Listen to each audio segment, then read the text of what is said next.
Morning, everyone, and welcome to our fourth session of the National Indigenous Agriculture and Foods Sharing Circles, hosted by Canadian Agriculture Human Resources Council. I am your host this morning. My name is Beverly O'Neill. I'm a citizen of the Ktunaxa Nation, and I'm grateful to be online with you from the homelands of the Musqueam, Squamish, and Tsleil-Waututh people in downtown Vancouver on their unceded lands. So welcome, welcome, welcome. Today's session is on food packaging and food labeling with Dale Worme. Dale, you may have seen him on previous session. He is a representative of the National Indigenous Agriculture Association itself. Of course, food packaging and food labeling is an important topic for all of us because it is important that when we open up our jams and our jellies, that they're safe to do. And many of our First Nations communities are very active in packaging foods and products and maybe looking at bringing them into a marketplace. So our session starts at top of the hour in Central Time. I will be saying sort of like half hour and top of the hour to get started. A reminder of you guys, let us know who you are and where you're in from. Put a message in the chat. So Aaron, if you can make sure the chat feature is on, and put a message in the chat. Let us know who you are, where you're viewing in from. For those of you that have not been on this session before, it is set up in a webinar style, so you'll only see the presenters in your feed, and everybody else will be a name as a participant itself.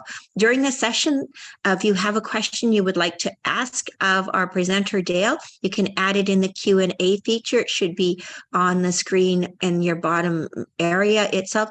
I'll also be monitoring the chat to see if you have questions there. And at the end of Dale's presentation, I will bring the questions forward. And of course, don't forget to stay for the active Q&A. Plus, at the end of the session, we do a draw. So we'll be doing one draw for $100.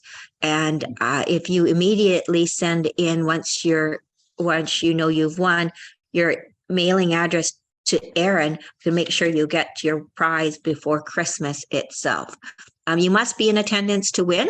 And so anybody who's been on the sessions before knows that itself. And I believe Aaron also does a post-session survey, and that gives you a chance to give us any feedback on our sessions. If there's an area that you think would be stronger, do share that, but also let us know what your thoughts are for the next sessions itself. So our target is to be finished at the top of the hour. So about 22 will break for questions and answers, and then targeting, of course, to be completed by top of the hour. So let's get started here. Welcome, Cat Worme from George Gordon First Nation, as well as to Dave Mawochich from Grew Organics, Virtual Grow and Greenhouses itself. There's a quick message to everyone as well, and is that thanks, Roxanne. She is coming in from Port Hope Simpson in Labrador. What else I was going to say here? A reminder that if you missed any of the previous sessions or you wanted to review the ones that you've seen, they are actually available on Canadian Agriculture Human Resources Council. So Aaron will add that link in the chat for you to review. So let's see. Aaron, I'm wondering if you would like to say a couple words on behalf of CAHRC. Aaron Bryson, by the way, is our representative from Canadian Agriculture Human Resources Council. He's the one that sets up the seminars and responds to your emails and sends out the links. So welcome, Dale. I'm wondering, Aaron, if you'd like to make a couple comments on behalf of Canadian Agriculture Human Resources Council. Sure, I certainly wasn't prepared to do so, but we have someone running late, so that's totally all right. CAHRC is located in the unceded territories of the Algonquin-Anishinaabe Nation, and we're grateful to operate on these lands and be able to offer sessions like this to help share knowledge of Indigenous experts and Indigenous agriculture and foods with everyone across Canada to help spread the word of what Indigenous groups are doing in their lands and in their nations. And, you know, across these 5 sessions, we get to hear from a lot of great speakers. We had some last year, and I think, of course, we want to keep moving these sessions forward, and we love having everybody here sharing and learning from one another. The Canadian Agricultural Human Resource Council does a lot of work related to agriculture and labor in Canada, whether it's, you know, aquaculture, food production. We're across the spectrum, and we just love being able to have these very tight-knit, close, shared group sessions where we can hear from everybody and see what everyone's up to. Excellent. Thanks, Aaron. And then also welcome to Karen from sunny Winnipeg, Manitoba, to Tisha in Whitehorse, Yukon. Tansy, back to you. Russell, good to see you're joining us, plus Ken from the Anishinaabe lands in Ontario. So welcome, everybody. If you haven't yet added your name to the chat feature, please do so. Love to know who's out there. So our session today is actually on food labeling and food packaging with Dale Worme. As I mentioned, Dale has some of you actually may have known Dale in his former life. Dale comes to us. He and I met decades ago when he worked with Agri-Foods Canada and is an Indigenous agriculture advisor out of the province of Saskatchewan, and he worked on a few national initiatives with his colleague Darren Cook. Dale is also the chair of the Indigenous Advisory Committee to the Canadian Agricultural Human Resources Council. Plus, he's the top of the National Aboriginal Agriculture Association as well. So join us in welcoming Dale Worme. And Dale, I'm going to turn it over to you now, and just let me know when you would like me to advance the slides. Okay. Thank you very much, Beverly. Good morning and welcome to everyone for this session. And as Beverly had mentioned in her opening remarks, that food labeling is very important, especially to those that are into value added. And I know quite a few Indigenous groups across the country that have been doing value added, and so it's very important. And for those that want to get into value added foods, produce, marketing, it's very important to have your food labeling and packaging done according to CFIA. So, and if you're partnering with someone that doesn't know about food labeling, then, you know, it's important for you to know the information or where to find information. So just to start off, we could go to the next slide. And I just want to start off with some background material. So back in December of 2016, the government of Canada announced changes to the food labeling regulations in support of Health Canada's healthy eating strategy. So as you can see in here, the original food labeling and the new food labeling that's coming out, there's changes. And on the left side, you can read the serving size stands out more and is similar on all similar foods, like nutrition facts, per cup value, 200 milliliters, so, you know, serving size. Then next is the calorie count is larger and stands out more, and it's bolded. Then across from that, the daily values are updated. Then you go down, and the new percentage of daily value for total sugars is in there. So on the original, the daily value for sugars was not, the percentage was not posted, but now it will be. And then you go another one down on the right side, it's updated list of minerals of public health concern. So potassium, calcium, iron, so they stand out more. And before, you know, they didn't quite stand out, they were down at the bottom. And the milligram amounts of each are shown, like potassium in this, like 450 milligrams. Then below that is a new percentage daily value footnote. So something like 5% or less is a little, 15% or more is a lot. So one of the things that I've been looking at, and I know that food nutritionists always talk about this as well, are like your sugars, right? and also your sodium for those that have high blood pressure or even diabetes. So it's important to count things like that. And it's surprising to find how many foods have high sodium values in them, you know, in our bread and, you know, everything really. Okay, so we could go on to the next slide. And also there's links to these at on the last page.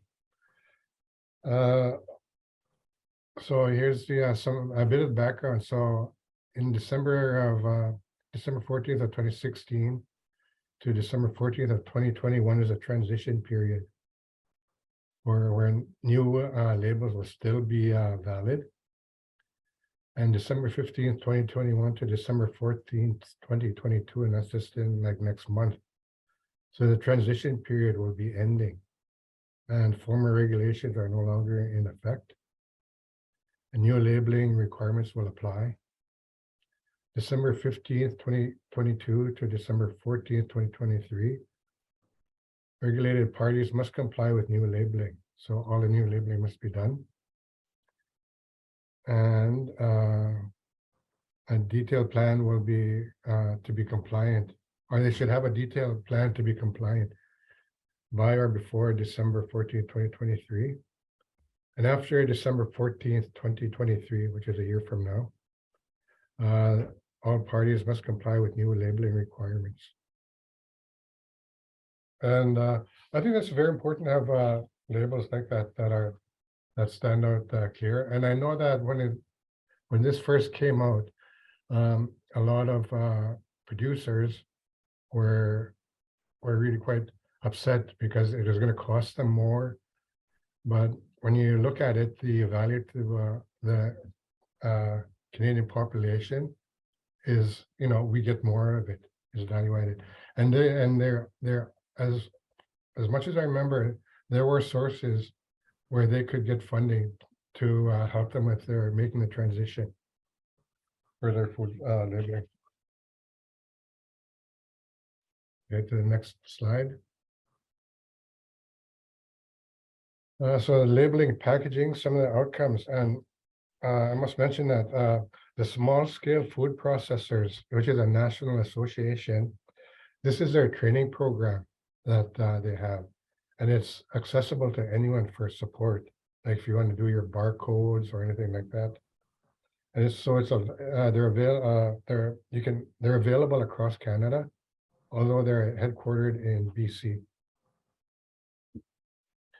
So some outcomes that they want is to identify basic regulatory labeling requirements, to recognize variables involved in label design, identify criteria required to select labeling for your product, locate sources for graphic designs, labels, printing, labeling equipment, identify criteria required to select packaging, locate sources for packaging, and determining your packaging and labeling costs. Next slide. So the purpose of the labeling basically is just to get a consistent message to the consumer. So that's why, you know, they've got all the new labeling. So it's to inform the consumer the name of the product and the ingredients that are in there, cooking instruction, reconstitution instructions. Say if it's some dried product and how do you add water to it or whatever to reconstitute it. The size of the product and who the processor is, as tracking is quite important as well. And then the purpose of the labeling is also to market your product. When you work with whoever is doing your packaging or making your label and your package, then you have to find the product that you want to go with, that you feel markets what you want. But it also has to fit with the, make sure that you've got that labeling on there. So go to the next slide.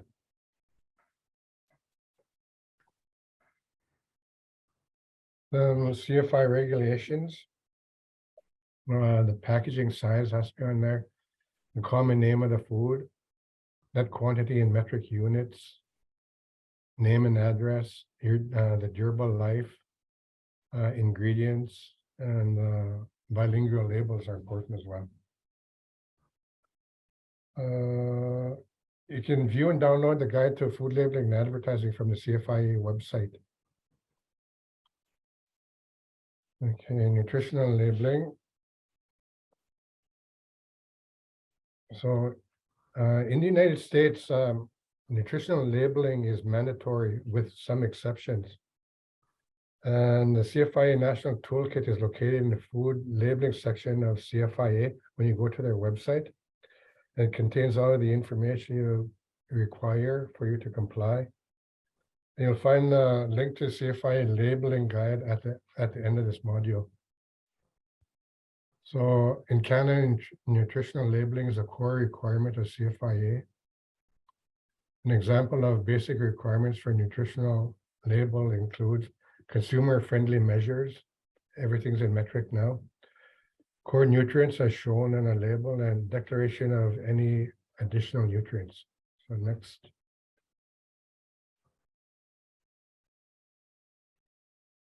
So universal product codes.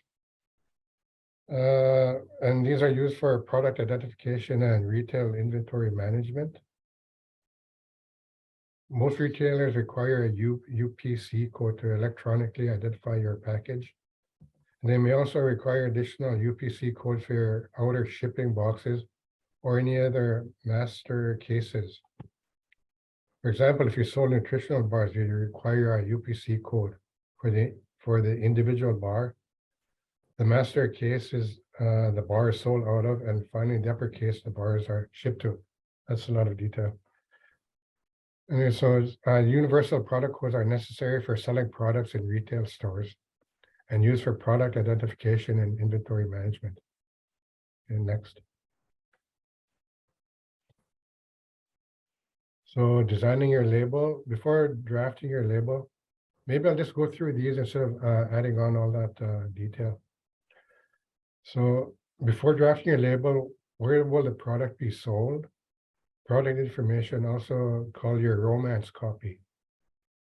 And it has to show how the label will be applied, packaging shape and size, suitable labeling material for handling and storage, regulatory requirements, your labeling and packaging budget. Okay, next. And you'll also want the designer to know the package sizes, the number of colors for printing, the copy that must appear on the label, who your competition is, and where you will sell your product. Next.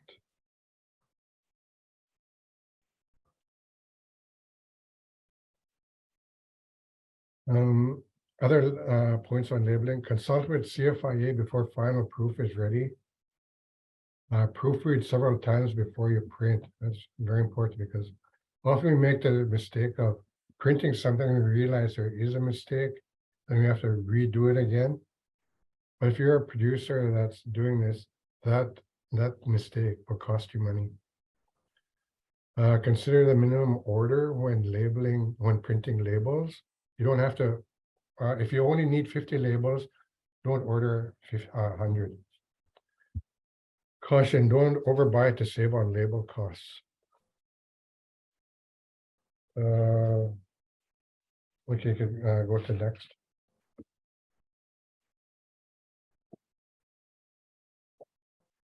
So packaging for marketing and visual appeal. For group multiple products, so will you have more than one product?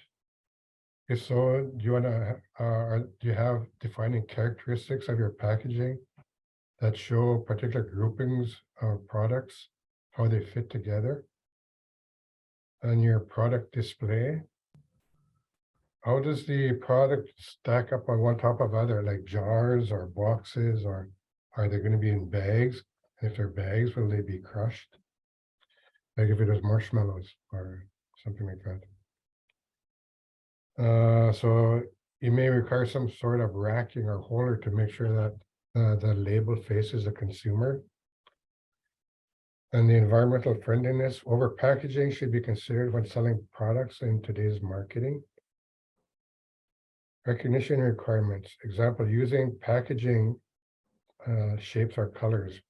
You may want your consumer to identify with an unusual packaging or color sequence. Be cautious when choosing packaging that is proprietary, as it can get expensive and there can be long lead times, large minimums, and other setup and hidden costs. Include communications. Your type of packaging may indicate the use of the product. For example, snack foods are usually sold in plastic bags and communicate entertainment and casual consumption. Technical requirements. It's important to be aware that not all packaging machines can fill any size opening. So make sure you check out the opening of your bags, your jars, your boxes, and are all of the appropriate size to fit the equipment used to fill them. We're going to the next one, labeling costs. You'll need to include the fixed and variable costs of your labels and packaging. Variable or direct costs may vary directly with the volume sold. You may also have fixed or indirect costs such as graphic or package design. These costs could be constant regardless of volume of business. So like some of the fixed costs, your graphic designer, your printing plates, the labeling equipment, other one-time packaging costs, your variable costs, your labels, your printing costs. Next.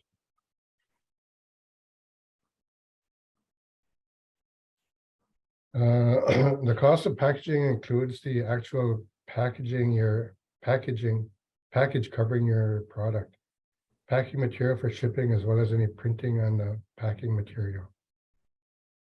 So the fixed cost, your graphic designer, package designer, printing plates, other one-time packaging cost, your variable costs.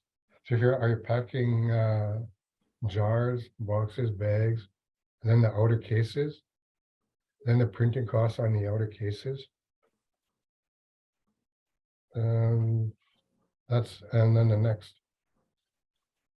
Okay, so that's the end of that. And here's the links and resources that you can go to. There's a Health Canada food labeling requirements, the barcode registration, CFIA guide to food labeling and nutritional labeling. Roxanne, to everyone, can you put the links in the chat, please? Yeah, if Aaron could do that. Excellent. That's it, Dale? No, I think go to the next one. Okay. Some more links. Oops. We've got the Food Allergy Network. Food Allergy Network and packaging for consumer safety and product appeal. And then that's it. Any questions? Excellent. So Aaron will put these links into the chat itself.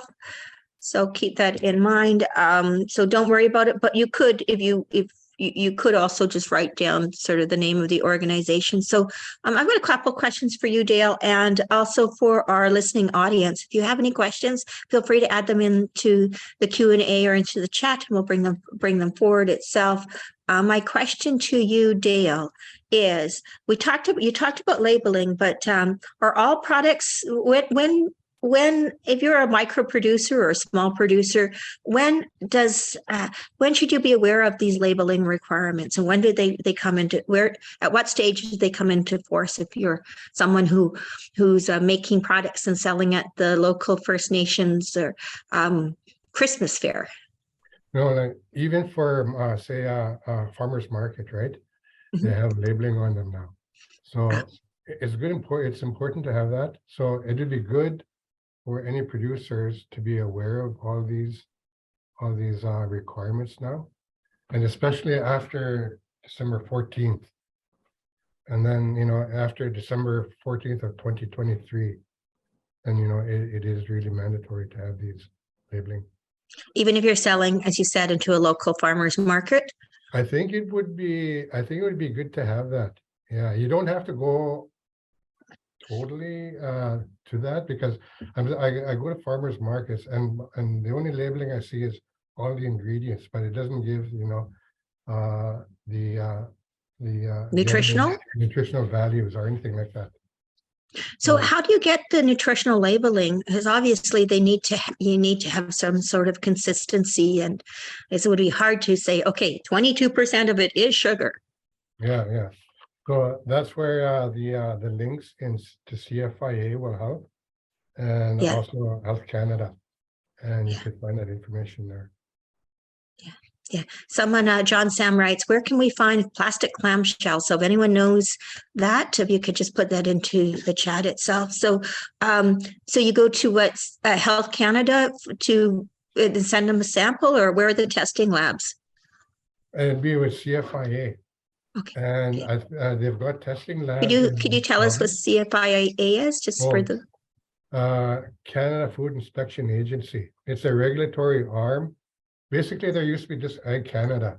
Mhm. And so Ag Canada does the food producing, the programs and services. Mhm. CFIA is a regulatory arm of food production, Yeah. marketing and labeling. Yeah. I pulled out a couple examples here of Indigenous products. So one is Wabanaki maple syrup. They're both syrups, oak barrel aged, and this other one is Gizagat maple products. Like I said, they're both First Nation owned, and I thought it might be useful to sort of see examples of Indigenous food products and how they really differ. And they can see that the jars and the packaging have different personalities in both of them. This one here that I'm shaking with Wabanaki, they put the syrup into, in this case, it's an oak barrel aged, and they do two different ones. They actually really do keep their labeling really simple. It's just two colors on the front, and there's the nutritional label on the back. If you look on the bottom of the label here, it actually says the batch number, as if so you know it came out of a certain batch. It sort of reminds me of wine. It has an age to it, and it says product made in Canada, which can be very important. And with this one, it's got the size. It does have the label on the back as well, the nutritional label with the Canada flag on it. So people who are looking for a made in Canada product, it's there. Fun fact, 70% of the world's maple syrup production comes out of Canada. So it's pretty cool. By the way, this also has a batch number to it, which they've written the number on. So and I think they've handwritten the number on this one too. So two examples of food packaging and labeling on it.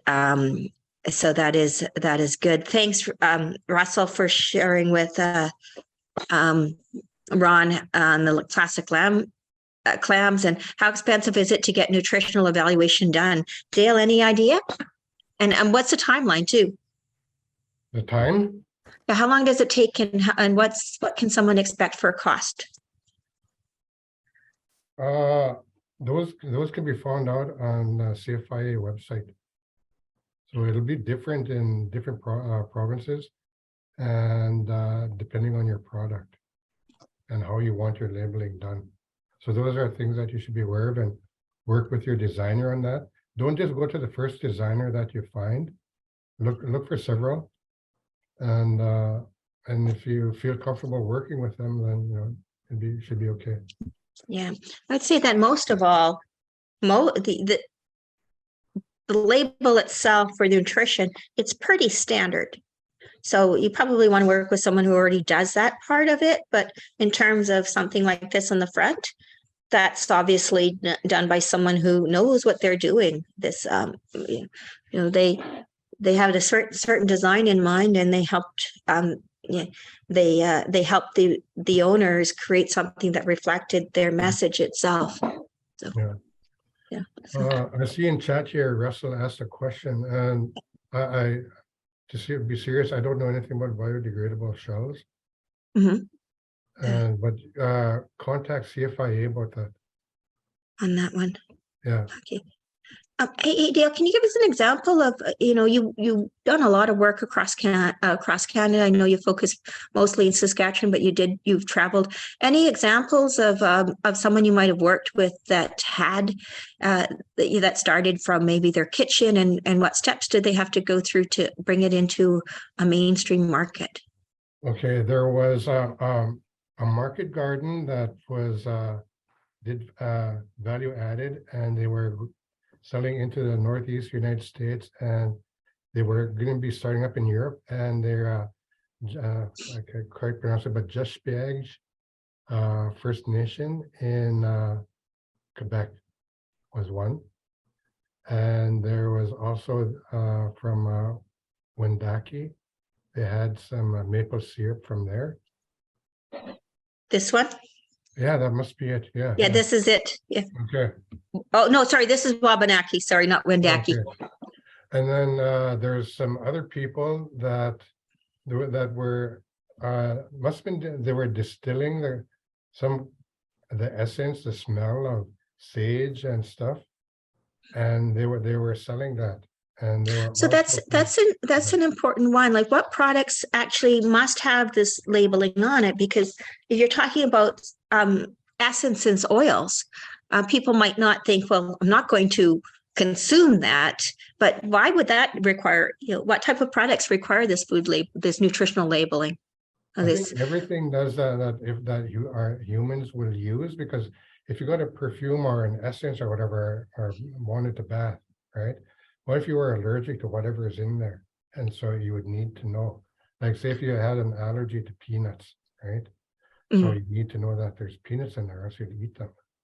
Yeah. So I guess too, that would apply to like cosmetics. Yeah. So we do have more Indigenous people creating cosmetics itself. Got a question here from John Sam. Do the farm products need to be Canada GAP certified? To be Canada what? Does it need to be certified food what do you say, farm products? Yeah, it should be, if it's they're just gonna have the Made in Canada label on it, or grown in Canada. Yeah. So if it's grown in Canada, you need to have that. So again, if it's something that a human is going to use, you would go to CFIA to assess it. Even if it's not a food product, it's just it's a product, like a lotion would be it, like you said, in essence, cosmetics. Yeah. On it. And then Connie writes, look to safe rules for Canadians. You don't need, she says, you don't need a Canada GAP all the time itself. Yeah. So any examples of when you might not need it? I don't know. Yeah. How about food kitchens? Like a commercial kitchen versus a home kitchen? So what about it? Sorry. When you're packaging things, when you're preparing, any suggestions there? Because we need to go from food, we're talking about food labeling and actually packaging it for a market. And there were some tips in terms of considerations and things to budget for. But in the preparation of that, there needs to be some safety matters addressed in even preparing stuff. So CFIA has all those guidelines. Mm-hmm. Yeah. Okay. And then there's another thing I was just started thinking of on the is it the blood reserve? Yeah, blood reserve. So they've been exporting Timothy hay to I think Japan for the longest time. And so if you're going to be doing international exporting, you really do need the labels on your products. So what about interprovincial, Dale? Interprovincial, I think it'd be good. It'd be wise to have some sort of labeling on it anyways. But once again, look at the CFIA guidelines. Look at contact the CFIA office in your province. So check with the regulatory agencies, even if it's just being produced on the reserve. Connie has been great here. She's adding some links on it. So she's just added the link for Inspection Canada and added some comments that cosmetics are under Health Canada and under the NHPD divisions, and you don't need Canada GAP all the time. And so she's added the link. Thank you, Connie. Sure. With the interprovincial itself, like I know that in Musqueam First Nation here in Vancouver, they have a great relationship with YVR Airport Authority, and offered has actually done an Indigenous craft fair at the airport. So a cautionary tale there is that if you're going, even if it's a couple kilometers away, you may require labeling, because of course airports have their own regulations, and because a lot of their buyers are shipping or traveling internationally or to another province or territory, that you must meet food standards or food labeling and safety standards there.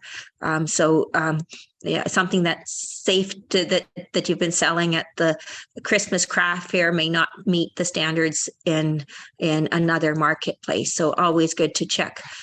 We have time for a couple more questions before we go on to some closing remarks, as well as our draw. Anybody else have some questions? So Roxanne says safe food handling certificates can address lots of safety concerns with food kitchens and the such. So great suggestion there, Roxanne.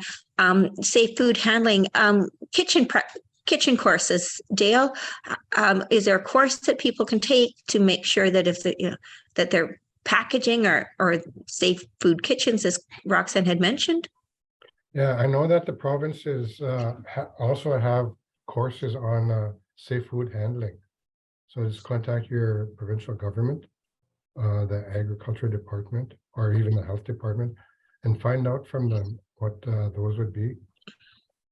Yeah, in BC, there's the Food Safe course, and in British Columbia, there's a First Nations Health Authority that also have that will also go into communities and assess your kitchens in a community hall, for example, to ensure that they're meeting food safety. And Connie's mentioned in Alberta, talk to Margaret Thiessen at Alberta Agriculture. So if you're not exactly certain where to talk to or who to talk to in your area, you can talk to your Indigenous Health, and as Connie mentioned, talk to your provincial agriculture association. They can help refer you to the right source. And of course, we've also put in the small producers, the small scale food producer processor association that you'll have access to as a link here. John's asked, where can we find larger mesh bags or plastic bags for spuds? So even when he's talking about packaging here, I'm wondering about any sources or suppliers, any suggestions there on where someone might go to find a packaging suppliers? Sorry, I don't know anyone that makes mesh bags or plastic bags. But again, small scale might do it. This kind of Yeah. Connie says we also train a course on gap risk management that covers a lot of your questions here. So bring a workshop to your community. Right. So and she's provided a link here for chsnc.ca. Thank you very much. I think we are nearing the end of our questions here. Again, one last call for questions. I'm wondering, Trevor, if you have anything you wanted to add. I know you've done a number of these food courses itself.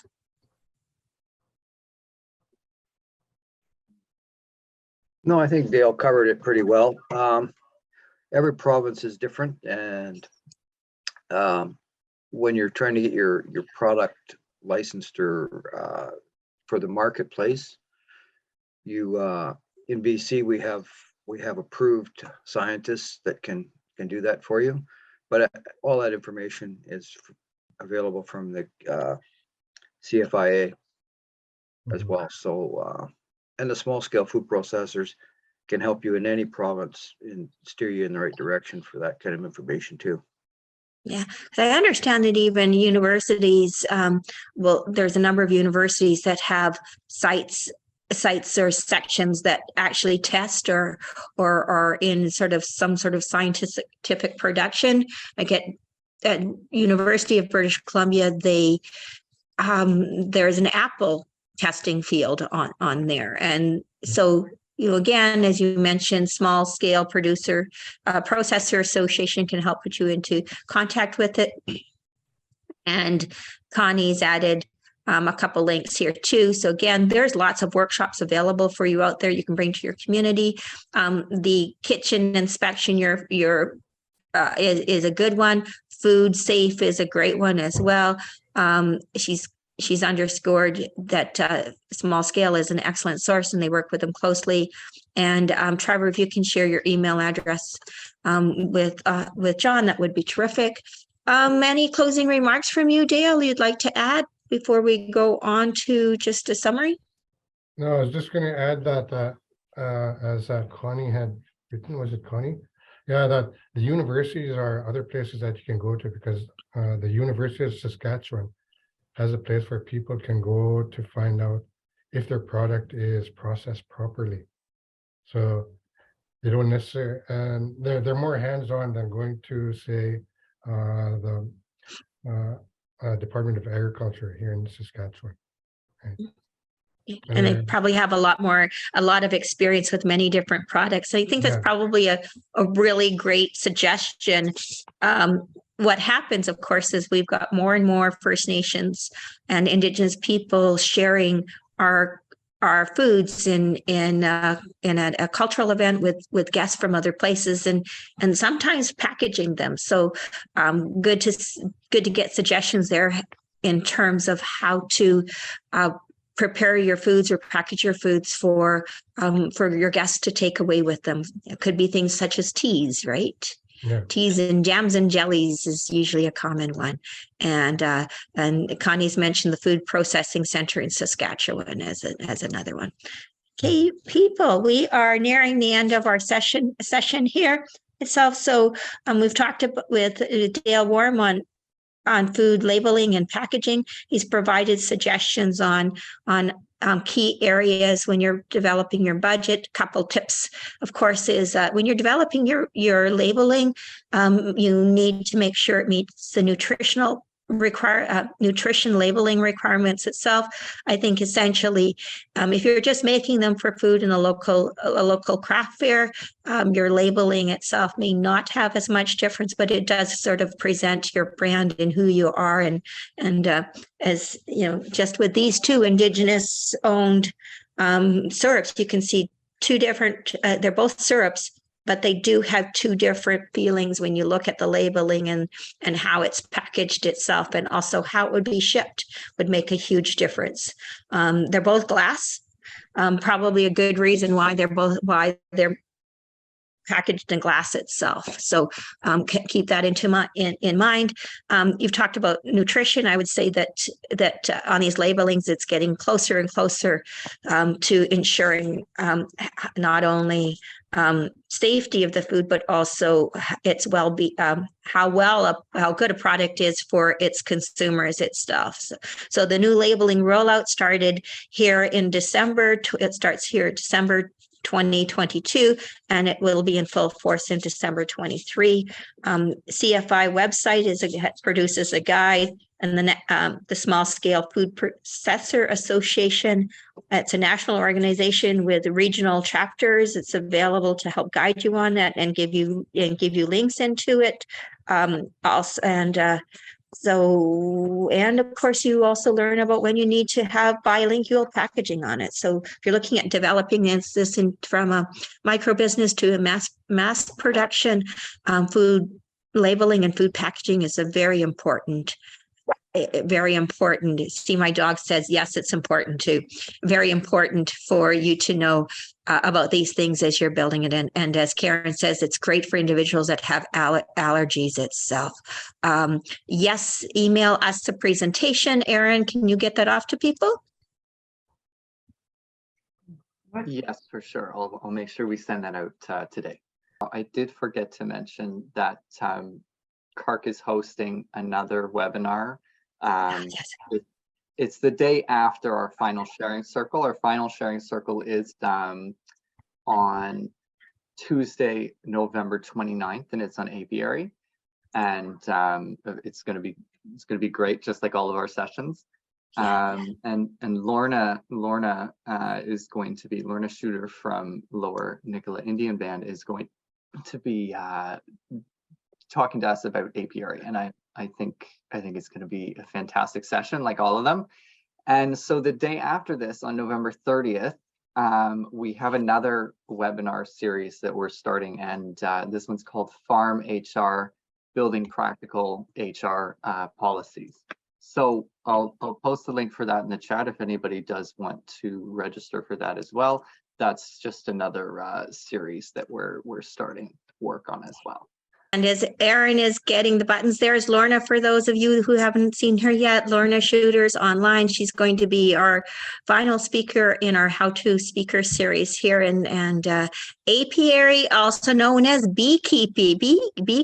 So Lorna is an excellent source on that. We were talking a couple of weeks ago about bees and about how do bees know to go to to go to that type of a flower, and how important it is to work together in a region, and a lot of different insights in terms of setting up a beehive apiary, and as well as operating it and building that out. So Lorna, any quick words you'd like to say before Erin pushes the button and does our draw? No, maybe. I've invited the Nicola Valley Beekeepers Club to participate, and we're working together for this presentation on November 29th. 2 weeks. Yeah, and so yeah, they're all excited about doing this. Yeah, it's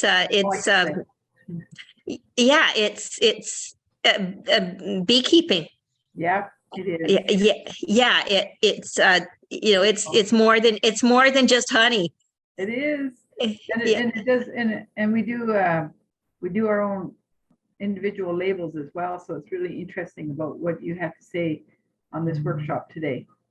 Yeah, I know that in New Zealand, when I was there, I think it was 5 years ago now, that I thought I bought, I didn't buy the expensive honey. The honey I bought was $30 a jar, and it was maybe only about this big. But honey is a huge export industry there itself. So very key. And maybe we'll talk a little bit more about that. But look it up. And like I said, in New Zealand, it's a huge industry, and they've built it into a widely recognized a product that has a great export market. So thank you everybody for joining us today.